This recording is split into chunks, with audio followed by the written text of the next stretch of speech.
अगर ऐसा होता कि शमशान घाट जाने से महिला को कुछ हो सकता है तो अब तक मैं मर चुकी होती। यह है उत्तर प्रदेश के मुजफ्फरनगर की शालू सैनी, जिन्होंने कोरोना काल से लेकर अब तक 500 से ज्यादा लावारिस लाशों का अंतिम संस्कार किया है। जब कोरोना के वक्त पूरा भारत बिल्कुल असहाय महसूस कर रहा था, तब शालू ने देखा कि अस्पतालों में कई ऐसे कोरोना संक्रमितों की लावारिस लाशें पड़ी थी, जिनका अंतिम संस्कार करने के लिए कोई नहीं था। हमें लगा कि व्यक्ति जीवन भर जिनके लिए कमाता है, अपने बच्चों को पैदा करता है, अपने बच्चों को पालता है, पूरी जिंदगी जो है उन्हीं के लिए कुर्बान कर देता है और लास्ट समय में उनको उनके द्वारा अंतिम संस्कार की क्रिया तक का भी सौभाग्य प्राप्त नहीं हो पा रहा है। तो उस समय हमने ये निर्णय लिया था कि जो इस तरीके से लावारिसों की तरह जिनकी मृत्यु हो रही है या जिनका अंतिम संस्कार ठीक से नहीं हो पा रहा है, उनका अंतिम संस्कार हम स्वयं अपने हाथों से करेंगे।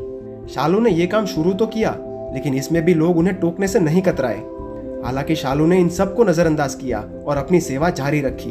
अगर ऐसा होता कि शमशान घाट जाने से महिला को कुछ हो सकता है तो अब तक मैं मर चुकी होती, अब तक मैं जीवित ही ना होती। मैं तो उस समय भी नहीं मरी जब कोरोना चल रहा था, जब अपने हाथ नहीं लगा रहे थे और मैं लोगों को उठा के ला रही थी उनके घरों में से, और मैंने तब अंतिम संस्कार आके किया उनके शमशान घाट में।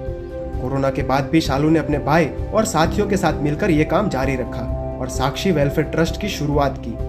शालू के इस काम की वजह से उनका नाम इंडिया बुक ऑफ रिकॉर्ड में भी दर्ज हो चुका है। शालू आर्थिक रूप से इतनी सक्षम तो नहीं है कि ये सब खर्चा अकेले उठा सके, इसलिए उनके भाई और बाकी साथी पैसे जोड़कर ये काम करते हैं। शालू अब अपनी संस्था के तहत बाकी महिलाओं को भी सशक्त बनाना चाहती है और वो आगे भी लोगों की मदद से इस काम को जारी रखना चाहती है।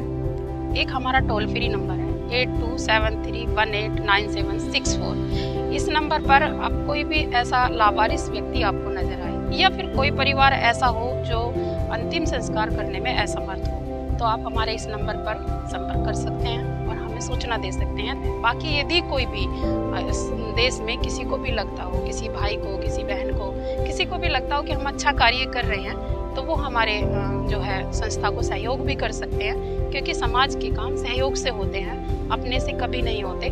और मैं इतनी अमीर भी नहीं हूँ कि मैं खुद से कर पाऊँ।